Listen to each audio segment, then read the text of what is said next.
Welcome to the NNBN podcast, talking with businesses, charities and organisations across Northamptonshire. Sponsored by Poppy Design Studio.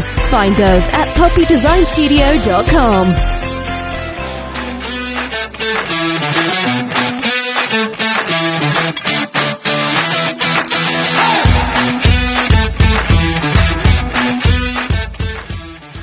So welcome to another podcast, and it's great to be here. It's Simon here. You haven't got Marie. She leaves all this to me, but we know at the end of the day she's the brains behind the whole business, don't we? But there we go.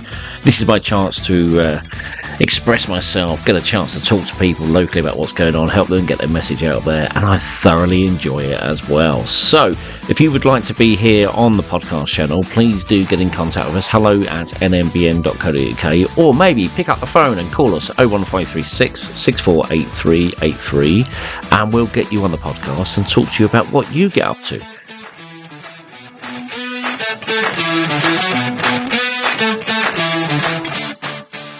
So my next guest on the podcast is Lucy Parkinson, who's joined me from Cynthia Spencer Hospice. Lucy, welcome to the podcast. Thanks for joining us. Do you want to tell us a little bit about what you do at the hospice and what your role looks like? Yeah, so thank you for having me. I am the digital marketing executive at Cynthia Spencer Hospice. So yeah, just doing all things marketing, really. Fantastic. Well, welcome today. And it's lovely to be able to meet another member of the team through this podcast and talk to you about what you do. Obviously, Cynthia Spencer, it's quite a prominent name in the county with some of the work you do for people. But for those that are not familiar with Cynthia Spencer, do you want to give us a bit of a background to what the hospice is all about? Yeah, so the hospice provides specialist palliative care for people living with a life-limiting condition across West Northamptonshire. And not only do we support the patients, we also support their families as well. So at the hospice, we have lots of different services. So we obviously have our inpatient unit, but we also have our outpatient services and our wellbeing services. But we also have our hospice at home service. So if somebody would prefer to stay in the comfort of their own home, this is something we can offer as well. Yeah, a lot of people are familiar with the brand and familiar with the work that goes on in the community, but it's quite an amazing place to be, considering obviously there's a lot of end of life care going on there as well. And yeah, we hear a lot of what goes on around the county of some of the work that does go on. We're going to be talking a little bit today about making a difference and how people can get involved in various things that are going on. I'm right in thinking that volunteers can sort of get involved with the hospice if people have got time, or if they've had a relative that's been involved with the hospice that maybe want to give back. Is that right? Yeah, so we have recently just launched a new campaign called our Make a Difference Your Way campaign. And this sort of highlights that, we recognise that we are living in hard times right now, and not everyone has the money to make donations to support the hospice directly. So with this campaign, it sort of showcases the different ways that people can get involved. And like I say, one of those ways is volunteering, and people donating their time makes such a big difference to the hospice. And of course, people don't necessarily have access to finance in this day and age. We've had a pretty challenging few years, obviously, with the pandemic, and then, of course, cost of living crisis as well. But this seems to be a really good way that people can still get involved and lend their skills, their knowledge, their support, basically, towards the hospice. And what sort of things can people do for the hospice? Yeah, so it's exactly that. It's really just about finding ways that people can donate in their own way and what resonates with them. So sort of the three pillars, I guess, that we've got is volunteer, fundraise and donate, and spread the word. So in our volunteering, there are so many different ways you can volunteer. So you can volunteer in your corporate, but you can also volunteer specifically in the hospice, or you can donate, you can volunteer at our events. Then obviously our fundraise and donate section, this sort of links to our events that we have throughout the year. So a popular one that we have is our Cycle for Cynthia, and then we have our colour run coming up too. So those are the sort of events that people can get involved in, which also help the hospice. And then obviously we've got spread the word. Now this is literally just as simple as speaking to your friends and sharing a post on social media. It really is an amazing way that people can contribute to the campaign. Yeah, and spreading the word is what people, can do quite easily. It's free. People can just do it from the mobile phone, I guess. They can literally just share a post that maybe you've put out appealing for help or, volunteers for various events, or even, as you said, entrance for the colour run or, Cycle for Cynthia, which I did do about 10 years ago, actually, and thoroughly enjoyed it throughout the day. It was a lovely tour around the area. I think it went around Althorpe House, if I remember, and we raised some good Yes, money yeah. as well. So, but we'll come on to that in a second, how people can get involved in that. But how important is it for you to have spreading the word? Do you see it as quite an important way to help to grow the awareness of what's going on? 100%. And I think sometimes people often don't think that it will help. But every small act really does make a massive impact. It's really just about growing that support base. If you speak to a friend who may never have heard of the hospice before, that's a new person that now knows about the hospice and what we do. And unfortunately, you do never know when you might need a service like this. So yeah, it's like I say, it's just about really growing that support base. And yeah, people don't realise that even just sharing a post on social media can really, really help. Yeah, and as I said, it's a free way that someone can do that. So literally, just Exactly. go on to the social media, and you're on Facebook, aren't you? You're on LinkedIn and Twitter, or X, So shall I on say now? Instagram, so on Instagram, Facebook, we've got our TikTok as well, and obviously LinkedIn as well. Yeah, brilliant. So, what's the best thing for people to do if they're interested in helping to share posts? Is it literally just to follow those accounts, and then anything they see that they feel they could share, they just literally share away? Yeah, exactly. So following our accounts really helps. And then literally just as simple as on Instagram, maybe sharing it to your story, sharing it with your friends.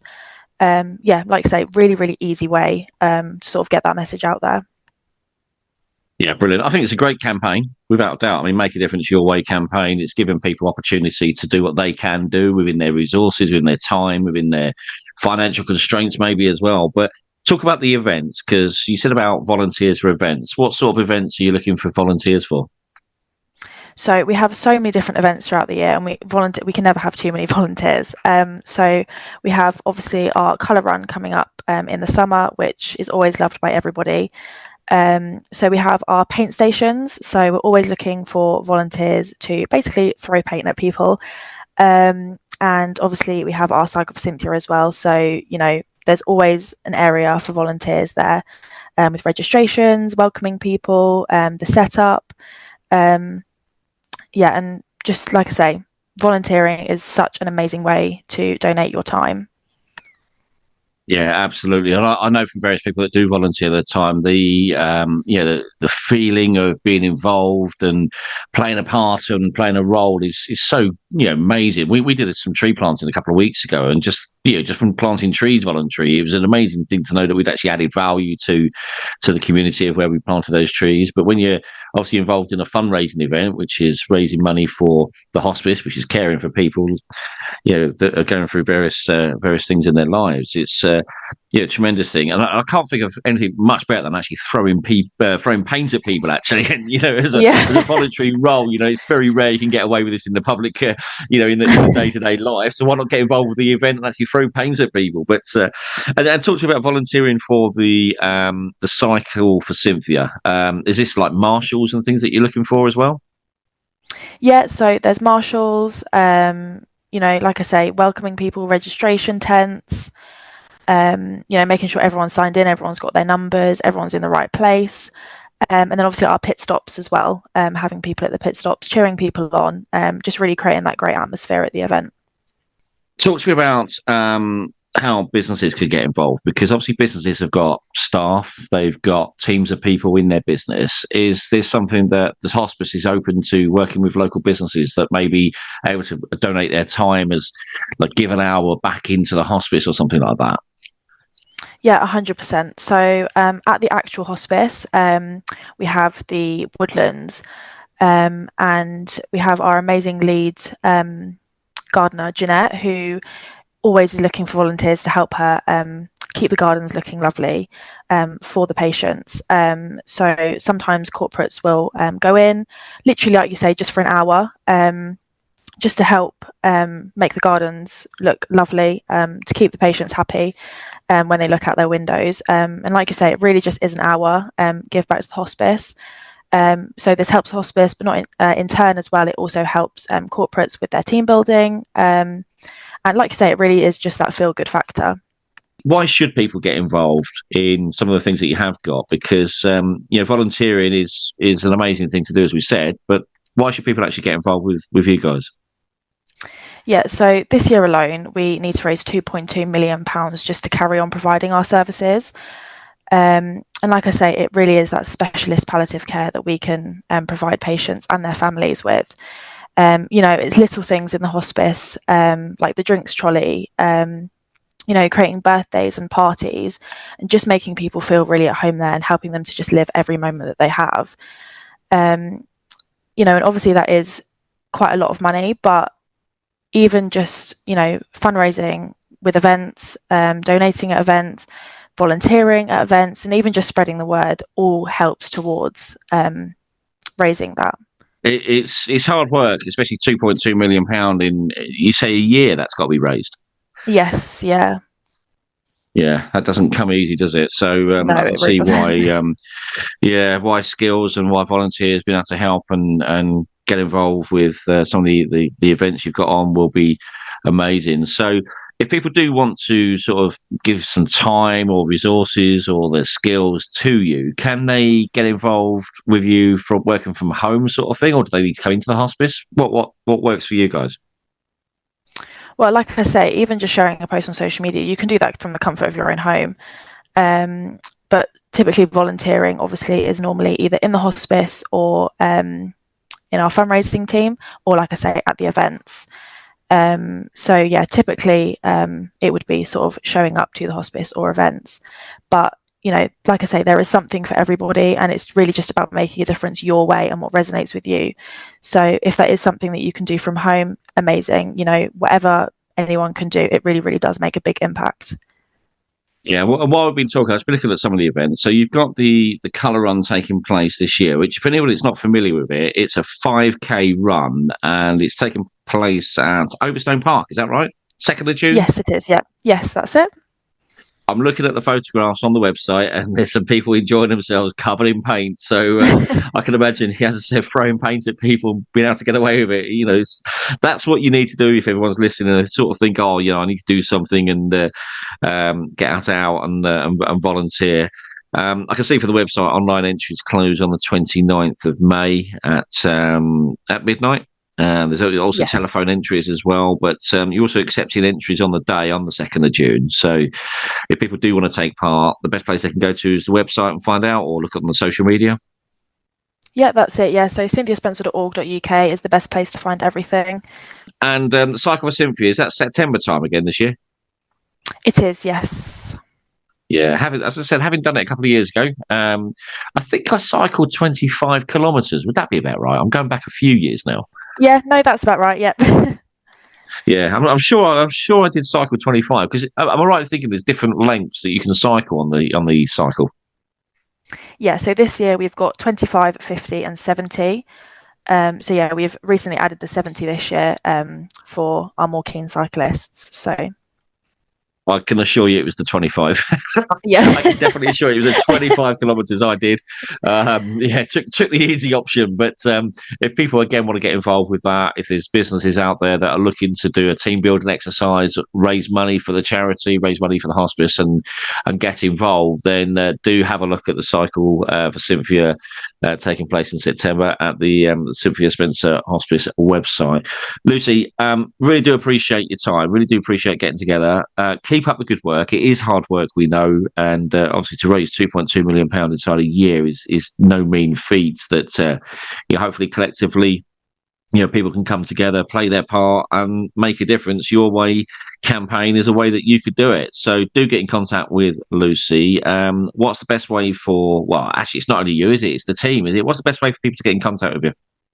Yeah, so best way to get in contact is literally just to head to our website, and depending on what it is that you want to do, depends on who to contact. So we obviously have our corporate team, our community and events team, and then obviously me, marketing. So if there is anything specific, there's always a contact on the specific part of the website that you're looking at.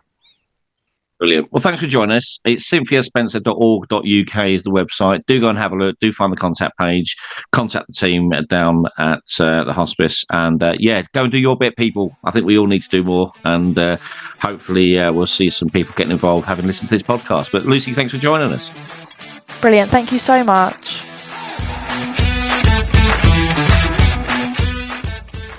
Listen, we really enjoy talking to local people about what's going on in their lives and around our businesses, charities and organisations here in Northamptonshire. So if you want to be part of the podcast, get in contact with us at hello@nnbn.co.uk or visit our website, nnbn.co.uk. Let's get you on air, let's get you out there, and look forward to speaking to you soon.